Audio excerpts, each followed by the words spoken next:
Bonsoir et bienvenue aux informations brèves. Première escale, le palais présidentiel. En images, une audience accordée à Madame Denis Sarah. L'envoyé spécial du Premier ministre néo-zélandais est à Abidjan pour demander le soutien de la Côte d'Ivoire à la Nouvelle-Zélande pour un siège de pays membres non permanents du Conseil de sécurité de l'ONU, l'Organisation des Nations Unies, pour la période 2015-2016. Au journal de 20h, nous reviendrons sur cette audience accordée par le chef de l'État, le président Alassane Ouattara.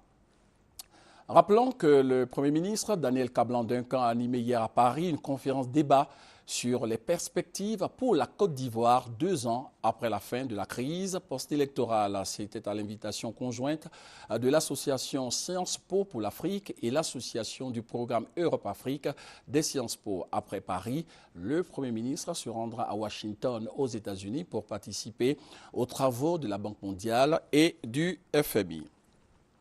Dans le domaine de l'éducation, le gouvernement a décaissé plus d'1 milliard de francs CFA pour payer les primes de correction des examens.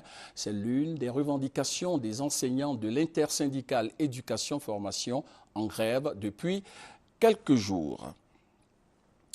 Abidjan abrite depuis ce matin la 9e conférence des ministres africains en charge des ressources animales.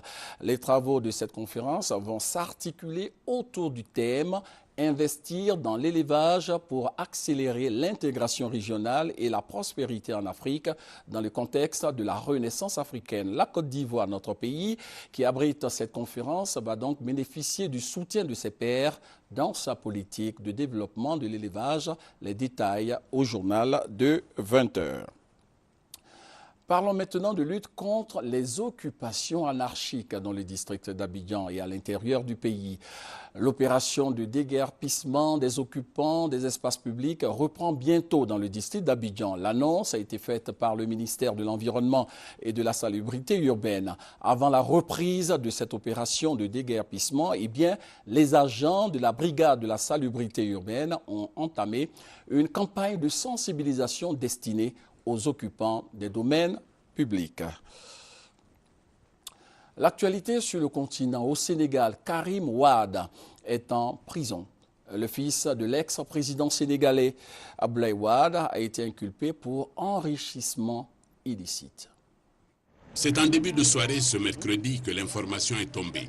Karim Wade, ancien ministre d'État, venait d'être inculpé pour enrichissement illicite et placé sous mandat de dépôt. Les journalistes se sont alors déployés autour de l'immeuble de la Cour de répression de l'enrichissement illicite où l'ancien ministre d'État et ses avocats se trouvaient depuis 11h30. D'autres ont choisi d'attendre le transfert de Karim Wade à la maison d'arrêt de Rebeuss. Là, les journalistes n'étaient pas seuls.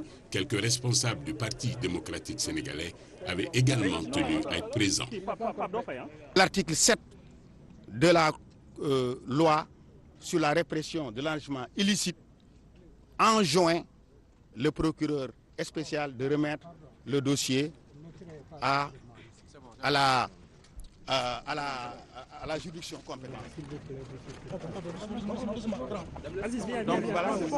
L'interview n'ira pas plus loin. Et c'est au même moment, de l'autre côté de la ville, que le cortège conduisant Karim Wade et 6 autres inculpés présumés complices dans cette affaire se lance en direction de la prison. Mais aucune caméra ne prendra des images de l'arrivée à Rebeuss. La police a réussi à contourner le siège de la presse. Ce jeudi matin, Karim Wade est à la une de pratiquement tous les journaux. Et à suivre la trajectoire des titres, c'est bien une plongée dans les ténèbres qui est offerte au public. Fin de ce flash, on se retrouve au journal de 20h.